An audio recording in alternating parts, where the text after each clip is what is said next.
नमस्कार स्टूडेंट्स आज के इस क्लास में हम बहुत ही इम्पोर्टेंट टॉपिक पढ़ने वाले हैं ना। मनुष्य में हार्मोन द्वारा सूचनाओं का आवागमन किस प्रकार से होता है। ठीक है, इससे पहले जो है पिछली क्लास जो हुई थी उसमें हमने मस्तिष्क के बारे में पढ़ा था, है ना। मस्तिष्क की क्या भूमिका होती है, इसके अलावा जो है सूचनाओं का आवागमन जो है किस प्रकार से होता है और किस प्रकार से उद्दीपन होती है और किस प्रकार से हम प्रतिक्रिया देते हैं, है ना। इन सभी चीज़ों के बारे में जो पिछली क्लास हुई थी उसमें हमने पढ़ा था। ठीक है, और आज के इस क्लास में जो है हम हार्मोन द्वारा जो है सूचनाओं का आवागमन जो है किस प्रकार से होता है इसके बारे में पढ़ेंगे। बहुत ही डिटेल से पढ़ेंगे, है ना, बहुत ही अच्छे से पढ़ेंगे, ध्यान से समझिएगा, बहुत ही इंपॉर्टेंट टॉपिक है आपके लिए। ठीक है, तो चलिए हम पढ़ना शुरू करते हैं। तो देखिए, जिस प्रकार से हमने देखा कि हमारे शरीर में जो है जो जो क्रियाएं होती है उनका नियंत्रण जो है जिस होता है, तो उसमें जो है तंत्रिका की भूमिका होती है ना। तो तंत्रिकाओं के अलावा भी जो है शरीर में जो है कुछ रसायन जो होते हैं जो स्रावित होते हैं, है ना। शरीर के जो है विभिन्न ग्रंथियों से जो है कुछ रसायन हमारे शरीर में क्या होते हैं, स्रावित होते हैं, जिनके द्वारा क्या होती है हमारे शरीर की जो क्रियाएं जो है ना, वो जो है क्या होती है, नियंत्रित होती हैं। तो ऐसे कौन कौन से रसायन है ना, और इनको हम क्या बोलते हैं, इन्हीं सब चीज़ों के बारे में जो है हम जानेंगे। ठीक है, तो सबसे पहले जो है समझते चलिएगा कि जो ये जो रसायन है ना, ये रसायन जो होते हैं वो प्रोटीनी पदार्थ होते हैं। क्या होते हैं, प्रोटीनी पदार्थ, मतलब प्रोटीन से बने होते हैं। ठीक है ना, और इनको हम क्या बोलते हैं, हार्मोन बोलते हैं। जो रसायन हमारे शरीर में क्या होते हैं, स्रावित होते हैं, जो प्रोटीनी पदार्थ होते हैं मतलब प्रोटीन से बने होते हैं, इनको हम बोलते हैं हार्मोन। क्या बोलते हैं, हार्मोन।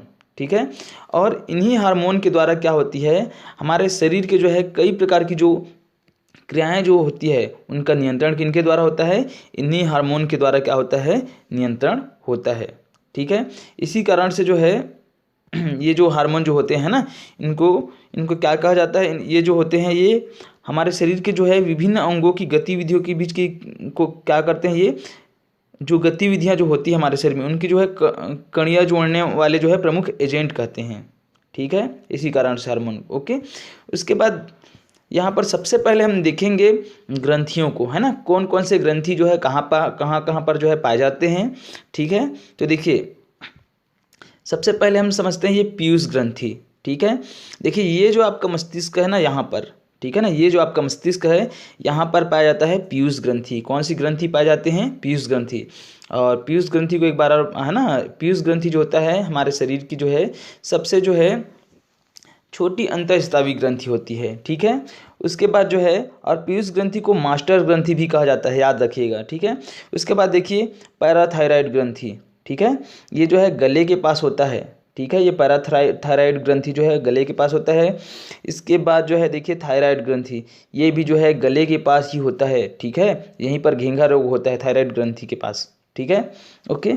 उसके बाद देखिए जो अगला जो ग्रंथि है वो है हमारा जो वृक्क होता है ना, वृक्क के पास ही जो है एड्रिनल ग्रंथि होता है और अग्नाशय ग्रंथि होता है। ठीक है, उसके बाद देखिए ये अंडाशय होता है ना, और ये जो है वृषण है। ठीक है, ओके। तो ये आप जो है कौन कौन से जो ग्रंथि कहाँ पर जो है शरीर में स्थित होते हैं ये आप समझ गए। अब हम इन सभी जो ग्रंथियाँ इनको हम एक एक करके डील करेंगे ना, एक एक करके जो है समझेंगे, बहुत ही ध्यानपूर्वक समझिएगा। तो देखिए सबसे पहले हम समझते हैं अग्नाशय ग्रंथि के बारे में। किसके बारे में हम समझेंगे, अग्नाशय ग्रंथि के बारे में। देखिए कहाँ पर है अग्नाशय, आपका जो अग्नाशय ग्रंथि जो है यहाँ पर है ना। ठीक है, अग्नाशय ग्रंथि जो वृक्क के पास होता है। ठीक है, ओके। तो अब देखते हैं यहाँ पर जो है अग्नाशय जो ग्रंथि होते हैं वहाँ से कौन कौन से हार्मोन जो है स्रावित होते हैं ना, और उनका जो है किस प्रकार से उनका कार्य रहता है ना।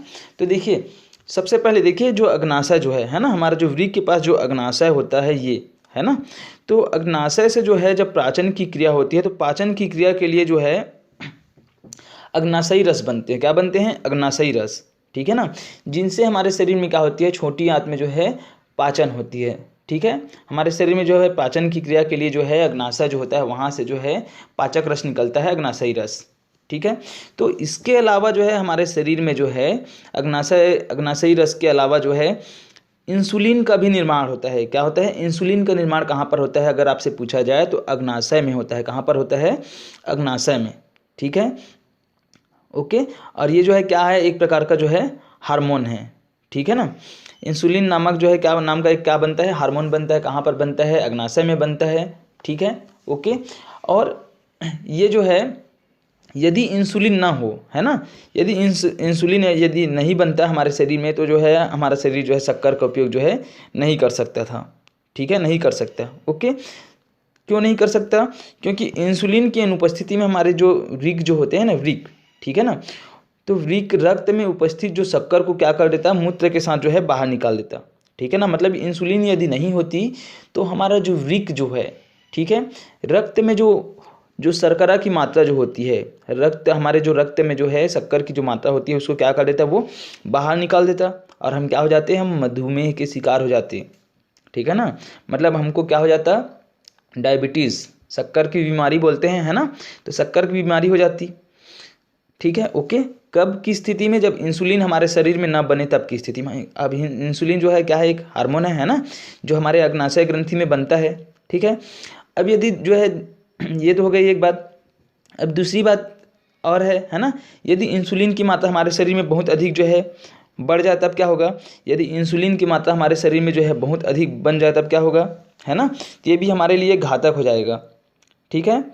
क्यों घातक हो जाएगा, क्योंकि इससे क्या होगा, यदि इंसुलिन की मात्रा जो है हमारे शरीर में ज़्यादा हो जाती है तो यकृत जो होता है वो जो है रक्त की सारी जो जितनी भी जो शक्कर है ना, जितने भी शक्कर है उनको क्या कर लेता, वो जो है ले लेता, अवशोषित कर लेता यकृत जो है, और इससे जो है शक्कर फिर से क्या नहीं होता, हमारे मस्तिष्क को जो है नहीं मिल पाता, ठीक है।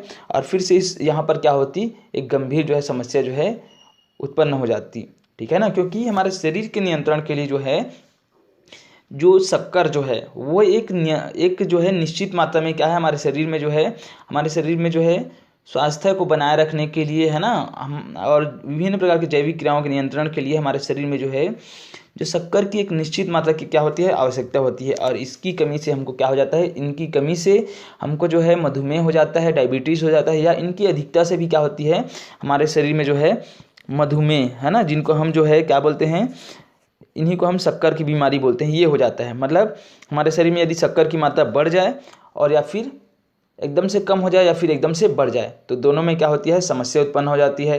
आदमी जो लोग जो होते हैं उनको चक्कर, इससे ग्रसित जो लोग होते हैं उनको क्या आने लगता है, चक्कर आने लगता है, ठीक है, समझ में आ रहा है ना। तो इंसुलिन जो है अग्नाशय जो ग्रंथि होती है वहीं से क्या होती है, इंसुलिन जो होती है वो जो है वहाँ पर बनता है। ये इंसुलिन जो है एक प्रकार का क्या है, हार्मोन है, ठीक है। और इनकी ज़्यादा कमी हो जाती है या फिर इनकी मात्रा अधिक हो जाती है तो इससे क्या होता है, इससे जो है समस्या उत्पन्न होने लगती है, ठीक है। लोगों को चक्कर आने लगती है और कई प्रकार की जो समस्या जो है क्या होने लगती है, उत्पन्न होने लगती है। इनकी सही मात्रा की हमको जो है क्या होती है, आवश्यकता होती है, जिनसे क्या होता है, हमारे शरीर की जो है का जो नियंत्रण जो है वो बना रहता है, ठीक है, समझ गए। तो इसी कारण से देखिएगा जब भी क्या होता है, हाँ, इसके अलावा जो है एक चीज़ और है कि जो इंसुलिन जो होता है ना, जो इंसुलिन जो होता है वो क्या करता है, जो शर्करा की मात्रा को नियंत्रित करता है, क्या करता है, शर्करा की मात्रा को नियंत्रित करता है, ठीक है। तो हमारे शरीर में एक निश्चित जो है किसकी आवश्यकता होती है, निश्चित मात्रा में जो है शर्करा की आवश्यकता होती है।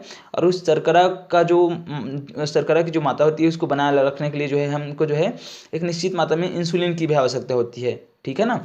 जो क्या करता है, ये जो इंसुलिन जो होता है अग्नाशय ग्रंथि से क्या होता है, स्थापित होता है, ओके।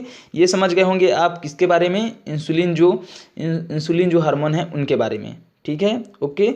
ये कहाँ से स्थापित होता है, तो ये जो है अग्नाशय से स्थापित होता है। और अग्नाशय कहाँ पर होता है, हमारे वृक्क के पास, ठीक है। ये पहला ग्रंथि था।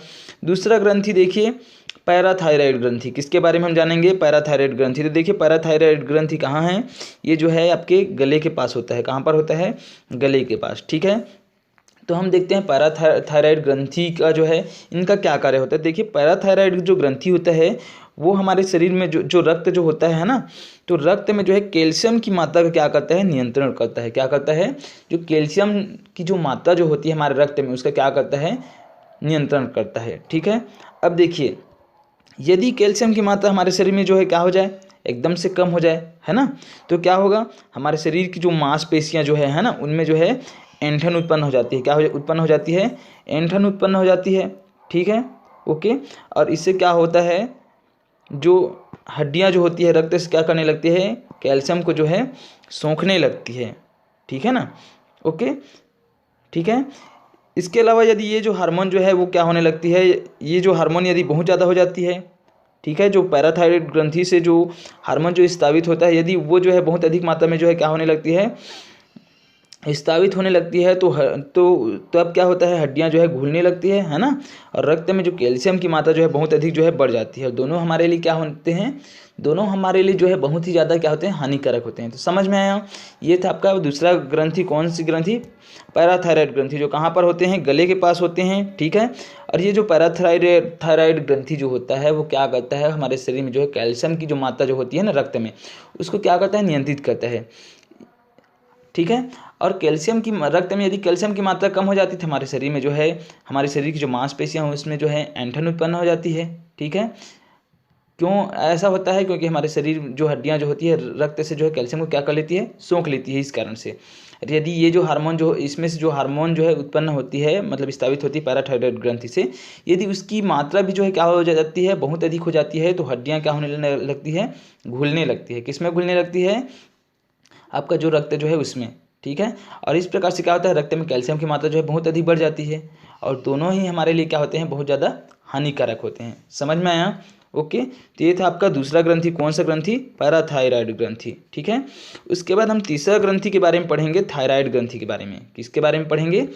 थायराइड ग्रंथि के बारे में। तो देखिए यहाँ पर जो है थायराइड ग्रंथि के बारे में हम जानते हैं, है ना। तो देखिए जो थायराइड ग्रंथि होता है वो कहाँ पर होता है, आपके गले के पास होता है, ठीक है। और यही जो थायराइड ग्रंथि जो होता है हमारे शरीर की जो है सबसे बड़ी क्या होती है, अंतःस्रावी ग्रंथि होती है, ठीक है। ओके, और थायराइड ग्रंथि से जो है थायरॉक्सिन हार्मोन का क्या होता है, निर्माण होता है। जो थायराइड ग्रंथि जो होती है वहाँ पर जो है थायरॉक्सिन हार्मोन का क्या होता है, निर्माण होता है, ठीक है। और ये जो हार्मोन है इनका कार्य क्या रहता है, तो ये जो है हमारे शरीर में जो है ऑक्सीकरण की क्रिया को क्या करता है, मतलब इसको बढ़ा देता है, ठीक है ना। आपका जो थायरॉक्सिन जो हार्मोन है ना, जो हमारे जो है थायराइड ग्रंथि में क्या होती है, निर्माण होती है उनका, तो ये इनका कार्य क्या होता है, ये हमारे शरीर में जो है ऑक्सीकरण की क्रिया को क्या करते हैं, बढ़ावा देते हैं, ठीक है। ओके, समझ में आया। अब यहाँ पर देखिए, यदि ऑक्सीकरण की क्रिया एकदम क्या हो जाती है, न्यूनतम हो जाती है, एकदम न्यूनतम स्तर पर चला जाए, मतलब जो है ऑक्सीकरण की क्रिया शरीर में क्या हो जाए, एकदम से कम हो जाए, तब की स्थिति में क्या होता है, इस स्थिति में व्यक्ति जो आदमी जो रहता है वो क्या हो जाता है, मोटा हो जाता है और सुस्त हो जाता है, ठीक है ना। आप देखे होंगे लोगों को जो है, कोई बहुत ज़्यादा मोटा आदमी है तो वो एकदम सुस्त पड़ा रहता है। क्यों पड़ा रहता है? क्योंकि उनके शरीर में जो है थायराइड ग्रंथि से जो है बहुत कम मात्रा में क्या होती है, थायरॉक्सिन जो हार्मोन है उनका क्या होता है, निर्माण होता है, ठीक है ना। और ठीक है, ओके।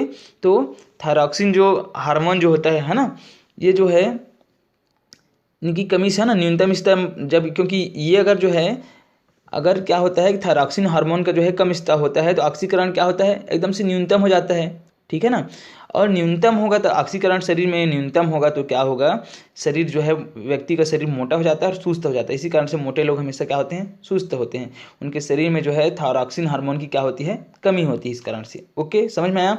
इसके अलावा यदि मान के चलिए ये हार्मोन जो है बहुत अधिक जो है क्या होता है, शरीर में बनता है, किसी के शरीर में जो है थायरॉक्सिन हार्मोन जो है बहुत ज़्यादा मात्रा में जो है बनता है, अधिक मात्रा में, तो उनके शरीर में क्या होती है, उनके शरीर में जो है ऑक्सीकरण की जो क्रिया है वो क्या हो जाती है, बढ़ जाती है। और ऑक्सीकरण की क्रिया जब बढ़ जाती है तो क्या होने लगता है, जो व्यक्ति जो होता है वो दुबला पतला होता है। कैसा होता है? इस प्रकार जो है जिनके शरीर में जो है थायरॉक्सिन हार्मोन जो है अधिक मात्रा में स्रावित होते हैं तो उनका शरीर कैसा होता है, दुबला पतला होता है, और वो क्या होते हैं, अति सक्रिय होते हैं, ठीक है। इस कारण से देखना, जो पतले दुबले लोग होते हैं वो सक्रिय होते हैं, किनकी तुलना में, मोटे लोगों की तुलना में। समझ में आया। और इस प्रकार से जो पतला दुबला आदमी जो होता है उनके शरीर में जो है थायरॉक्सिन हार्मोन जो है ज़्यादा मात्रा में क्या होती है, स्रावित होती है। इस कारण से उनका नाड़ी जो है बहुत क्या होती है, तेज होती है। ओके, समझ में आया। इसके अलावा जो है थायरॉक्सिन हार्मोन के कारण से जो है कई प्रकार की जो है बीमारियां भी जो है उत्पन्न होती है ना। यदि इनकी जो है अधिक मात्रा में जो है उत्पन्न हो जाए, है ना, स्रावित हो जाए, या फिर कम मात्रा में स्रावित हो जाए तब भी, ठीक है। ओके, समझ में आया।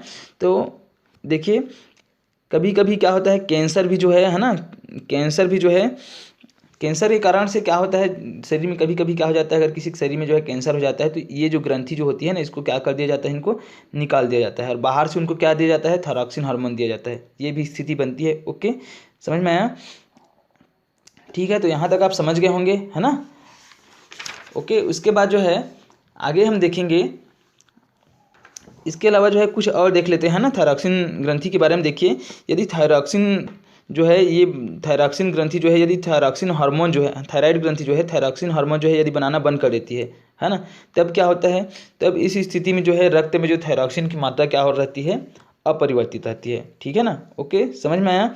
इसके अलावा और क्या होता है, उसे जो है दैनिक जीवन में अधिक हार्मोन दिया जाता है तो उसकी ऑक्सीजन की खपत बढ़ जाती है और व्यक्ति बीमार हो जाता है। ठीक है, मतलब ये है कि हमारे शरीर में जो है थायरॉक्सिन की एक निश्चित मात्रा की क्या होती है, आवश्यकता होती है थायरॉक्सिन हार्मोन की। ठीक है, यदि इसकी मात्रा जो है, यदि थायराइड ग्रंथि को बाहर निकाल दी जाती है, कैंसर वैंसर होता है तो इसकी मात्रा यदि हम जो है जितना उनको चाहिए एक दिन में, उससे ज़्यादा यदि देते हैं तो क्या होने लगता है, ऑक्सीजन की खपत जो है बढ़ जाती है और व्यक्ति क्या हो जाता है, बीमार हो जाता है। ओके, समझ में आया? अब इसके बाद जो है हम एक अगला जो ग्रंथि है उसके बारे में हम लोग पढ़ेंगे, है ना, जानेंगे। कौन सी ग्रंथि है? एड्रिनल ग्रंथि। कौन सी ग्रंथि है? एड्रिनल ग्रंथि। ये कहाँ पर होता है? तो ये हमारे वृक्क के पास होता है। कहाँ पर होता है? वृक्क के पास होता है एड्रिनल ग्रंथि। ठीक है, तो देखिए एड्रिनल ग्रंथि क्या होता है, ये जो है लवण जो होते हैं हमारे शरीर में, है ना, एड्रिनल ग्रंथि जो है हमारे शरीर में, है ना, जो लवण जो होते हैं पाए जाते हैं हमारे शरीर में होते हैं, उनको क्या करता है, ये उनका संतुलन जो है बनाए रखता है। ठीक है, जो हमारे शरीर में जो लवण होते हैं उनका जो है संतुलन ये बनाए रखते हैं। कौन बनाए रखते हैं? तो जो एड्रिनल ग्रंथि है। ठीक है, देखिए इस जो एड्रिनल ग्रंथि होता है उसका बाहरी भाग जो होता है वहाँ पर क्या बनता है, हार्मोन जो है, एक विशेष प्रकार का हार्मोन बनता है जो हमारे शरीर में जो लवण होते हैं उनकी मात्रा को क्या करते हैं, ये नियंत्रित करते हैं। ठीक है, ओके। अब देखिए, मान के चलिए किसी के शरीर में जो है क्या नहीं हो रहा है, ये जो हार्मोन जो है वो नहीं बन पा रहा है ना, जो एड्रिनल ग्रंथि से जो हार्मोन बनते हैं वो यदि नहीं बन पा रहा है तो उसको किस प्रकार से जीवित रखा जा सकता है? तो उनको जो है ना, अतिरिक्त जो नमक खिला करके उनको क्या किया जा सकता है, उनको जीवित रखा जा सकता है, नहीं तो उनकी क्या हो सकती है, मृत्यु हो सकती है। ठीक है, ओके। इसके अलावा जो है देखिए यहाँ पर जो है चित्र के माध्यम से देखिए, यहाँ पर जो है ये अंडाशय है ना, क्या है ये अंडाशय, और ये क्या है, वृषण। तो यहाँ से कौन कौन से हार्मोन जो है स्रावित होते हैं, है ना, उसको हम देखते हैं उनका क्या प्रभाव पड़ता है। तो देखिए पुरुषों में जो वृषण है ना, और स्त्रियों में अंडाशय जो है, यहाँ से भी क्या होते हैं, विशेष प्रकार के जो है हार्मोन क्या होते हैं, स्रावित होते हैं, जिनसे हमारे शरीर में जो है कई प्रकार के जो परिवर्तन होते हैं, है ना। जैसे कि लड़कों में जो है, लड़कों में देखिए दाढ़ी मूंछों का आना, है ना, और लड़कियों में जो है स्तनों का विकास। तो ये सब जो होते हैं अलग अलग लक्षण हमको दिखाई देते हैं, है ना, लड़कियों में और लड़कों में। तो ये सब जो है, जो वृषण और जो अंडाशय होते हैं उनमें जो हार्मोन जो स्रावित होते हैं उनके कारण से जो है ये सब परिवर्तन हमको क्या होते हैं, दिखाई देते हैं। ठीक है, तो इसी प्रकार से देखिए स्त्रियों में जो एक हार्मोन पाए जाते हैं, प्रोजेस्टेरॉन हार्मोन, है ना, प्रोजेस्टेरॉन हार्मोन जो है स्त्रियों में पाए जाते हैं। ये जो है गर्भावस्था में, है ना, और प्रत्येक मासिक चक्र के समय ये क्या होता है, बनता है। कौन से हार्मोन जो है, प्रोजेस्टेरॉन हार्मोन। ठीक है, ओके, ये समझ गए होंगे। उसके बाद जो है हार्मोन की मात्रा का नियंत्रण, ये आपके लिए बहुत इंपॉर्टेंट है, बहुत ध्यान से समझिएगा।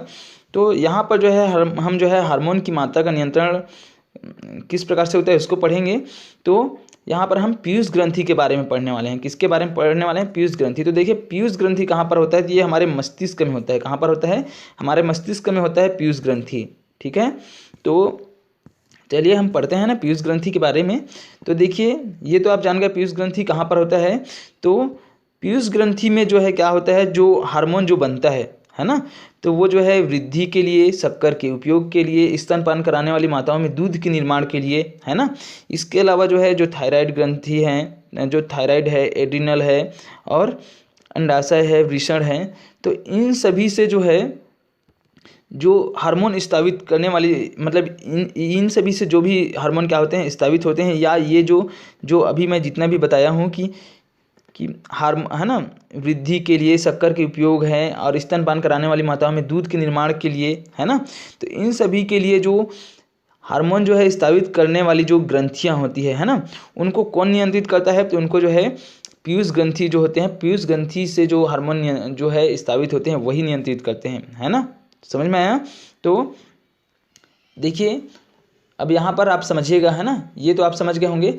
तो हमारा जो पीयूष ग्रंथि है ना, वहाँ से जो है विभिन्न प्रकार के क्या होते हैं, हार्मोन जो है स्रावित होते हैं। जो बाकी जितने भी जो हार्मोन हैं, जो हमारे अंतःस्रावी ग्रंथि हैं, है ना, जो हमारी जो अन्य ग्रंथियाँ उनको क्या करते हैं, नियंत्रित करते हैं। कौन नियंत्रित करते हैं, पीयूष ग्रंथि। और इसी कारण से पीयूष ग्रंथि को जो है मास्टर ग्रंथि भी कहा जाता है। क्या कहा जाता है, मास्टर ग्रंथि भी कहा जाता है। ठीक है, ओके।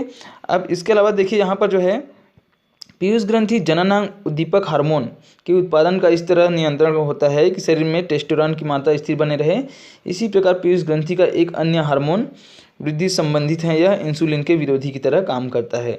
ठीक है ना। मतलब जो है पीयूष ग्रंथि में जो है क्या होता है, अलग अलग प्रकार के जो है क्या होते हैं, कई प्रकार के जो है इसमें से जो है हार्मोन जो है स्रावित होते हैं। और सबसे अधिक जो हार्मोन जो स्रावित होते हैं वो कहाँ पर होते हैं, पीयूष ग्रंथि में होते हैं। और ये क्या करता है, बाकी जितने भी जो अन्य जो ग्रंथि है उनसे जो हार्मोन जो है स्रावित होते हैं उन सब पर क्या करता है, ये नियंत्रण रखता है। ठीक है, इसी कारण से इनको हम क्या बोलते हैं, इसी कारण से हम पीयूष ग्रंथि को क्या बोलते हैं, हम मास्टर ग्रंथि बोलते हैं। ओके, समझ में आया। इसके अलावा जो है देखिए यहाँ पर जो है एक और ग्रंथि के बारे में पढ़ेंगे हम, जो है ना, एड्रिनलिन ग्रंथि। किसके बारे में पढ़ेंगे, यहाँ पर जो है हम एड्रिनल ग्रंथि के बारे में पढ़ेंगे। ठीक है, इनसे जो है एक हार्मोन जो है स्रावित होता है, एड्रिनलिन हार्मोन। कौन सा ग्रंथ जो है कौन सा जो हार्मोन स्रावित होता है, एड्रिनलिन हार्मोन। ठीक है, कहाँ से स्रावित होता है, तो एड्रिनल ग्रंथि से स्रावित होता है। और ये कहाँ होता है, ये जो है वृक्क के पास ही होता है। ठीक है, और ये जो है कब स्रावित होता है, जब हमारे शरीर में क्या होता है, हमारे शरीर में जो है भावनात्मक परिस्थितियां जो है क्या होती है, उत्पन्न होती है। जैसे मान के चलिए किस चीज़ से आप भय हो गए, आश्चर्यचकित हो गए, या फिर जो है आपके शरीर में जो है किसी प्रकार से ऐसा जो है भावनात्मक जो है स्थितियां बनती है। ठीक है ना, आपके दिमाग में उस समय क्या होता है, ये जो आपका एड्रिनलिन जो हार्मोन है वो उनका क्या होता है, स्राव होता है। ठीक है, समझ में आया। और इससे ही क्या होता है, हमारे शरीर में जो है जैसे कसरत कर रहे हैं या फिर शारीरिक कोई भी श्रम कर रहे हैं, तो हृदय को ये क्या करता है, यही जो हार्मोन होता है वो हृदय को जो है स्फूर्ति प्रदान करता है। ठीक है, इसी कारण से हमारे शरीर में जब भी भय उत्पन्न होती है तो हम भागने लगते हैं और कुछ भी होते हैं। इसलिए ये जो हार्मोन है इसको जो है बोला जाता है फाइट फियर फ्लाइट, लड़ो और भागो हार्मोन भी बोलते हैं। किनको, ये जो आपका जो एड्रिनलिन जो हार्मोन होता है उनको। समझ में आया। तो इसी हार्मोन के कारण से हमारे शरीर में जो है भय उत्पन्न होती है, हम आश्चर्यचकित हो जाते हैं। ठीक है, तो इन सब का कारण क्या है, ये जो हार्मोन है वही है। ठीक है, समझ में आया। तो इस प्रकार से जो है आपने जान लिया सभी जो जितने भी जो ग्रंथि हैं उनके बारे में हम डिटेल से पढ़ लिए, है ना। तो इस प्रकार से हम देखते हैं कि हमारे शरीर में जो है क्या होता है कि मतलब जो है हमारे शरीर में जो है दो विपरीत प्रकार की जो है क्रियाएं होती है। जैसे कि मान के चलिए हमारे शरीर में जो है शर्करा, है ना, तो शर्करा हमारे शरीर में शर्करा का भी निर्माण हो रहा है, तो उसमें जो है इंसुलिन का भी निर्माण होता है, दोनों को क्या करने के लिए, नियंत्रित करने के लिए। तो इस प्रकार जो है परस्पर विरोधी जो है प्रक्रियाएं क्या होती है, शरीर में जो है चलती रहती है। और जिनका जो है जिससे क्या होता है, हमारे शरीर में जो है विभिन्न क्रियाएं जो होती है क्या होती है, नियंत्रित होती रहती है। ठीक है, ओके। तो यहाँ पर जो है इस प्रकार से हमको क्या पता चलता है कि हमारे शरीर का जो नियंत्रण जो होता है, जितनी भी जो क्रियाएं होती है उनका नियंत्रण केवल जो है तंत्रिकाओं के द्वारा ही बस नहीं होता है। इसके लिए जो है बहुत सारे हार्मोन जो है जो हमारे शरीर में ग्रंथियां उनसे निकलने वाले हार्मोन भी इसके लिए क्या होते हैं, जिम्मेदार होते हैं। ठीक है, तो आशा करता हूँ आप लोगों को जो है समझ में आया होगा, है ना, हार्मोन जो है क्या होता है और किस प्रकार से हमारे शरीर में जो है अलग अलग हार्मोन से निकलने जो अलग अलग हार्मोन है वो किस प्रकार से हमारे शरीर में जो है अलग अलग जो है कार्य करते हैं। इन सभी चीज़ों के बारे में आप जान गए होंगे। जब नेक्स्ट क्लास होगी तो हम पौधों में नियंत्रण एवं समन्वय किस प्रकार से होता है उसके बारे में पढ़ेंगे। तो आज के लिए बस इतना ही।